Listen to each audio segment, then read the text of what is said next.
Shalom Bapak Ibu, puji nama Tuhan. Kita bisa berjumpa dalam video singkat ini. Dan hari ini saya akan bahas tentang Yudas. Dalam Injil terdapat kisah mengenai salah seorang murid Yesus yang menjualnya dengan 30 keping perak.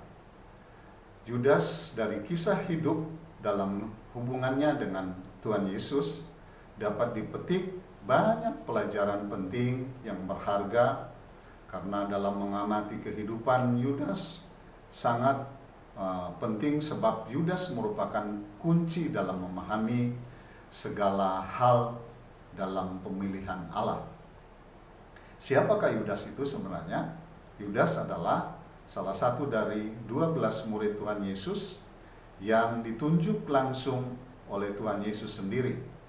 Karena dalam 3 Injil, dalam Matius 10 ayat 4, Markus 3 ayat 19, Lukas 6 ayat 16 mengatakan bahwa Yudas dikenal sebagai Yudas anak Simon Iskariot. Pemilihan Tuhan Yesus atas murid-muridnya, di mana Yudas termasuk salah satunya, didahului dengan doa semalam-malaman dari Tuhan Yesus, seperti dalam Injil Lukas 6 ayat 12. Tentu Tuhan tidak bersandiwara dalam pemilihan tersebut.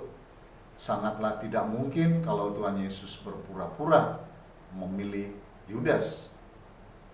Tuhan Yesus tahu bahwa dalam memilih murid, tentu Dia akan memilih murid yang terbaik daripada murid-murid yang lain.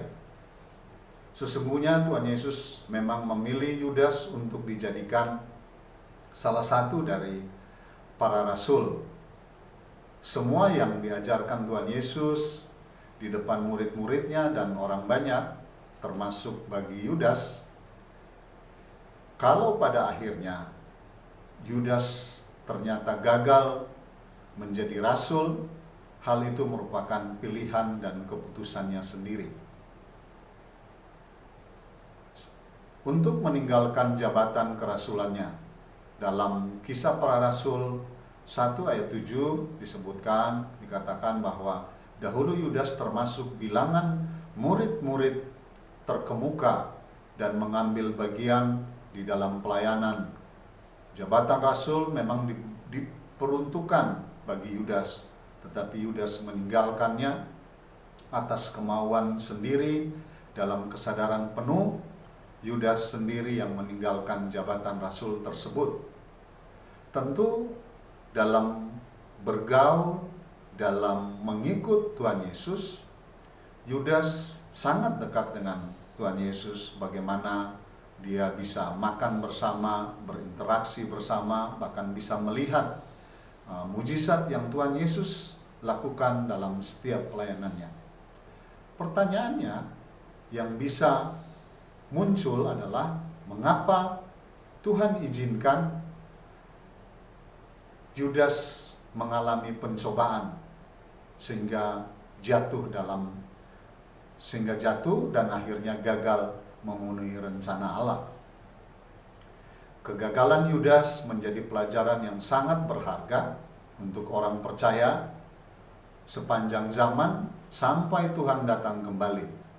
Pelajaran ini adalah bahwa seorang yang sudah menjadi pilihan Tuhan belum tentu tidak bisa gagal dalam pengiringannya kepada Tuhan.